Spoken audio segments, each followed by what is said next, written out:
سنن ابو داود میں حسن درجے کی روایت ہے۔ رسول اللہ صلی اللہ علیہ وسلم نے فرمایا، غصہ شیطان کی طرف سے آتا ہے، اور شیطان کی تخلیق آگ سے ہے، اور آگ صرف پانی سے بجھائی جا سکتی ہے۔ لہٰذا جب تم میں سے کسی کو غصہ آئے تو وضو کرے۔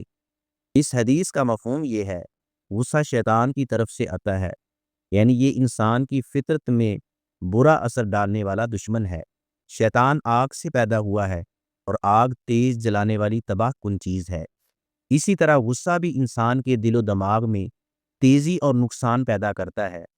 آگ کو پانی بجھاتا ہے، اور اسی طرح غصے کو وضو بجھاتا ہے۔ وضو کرنا صرف جسمانی صفائی نہیں، بلکہ دل و دماغ کو بھی سکون دینے والا عمل ہے۔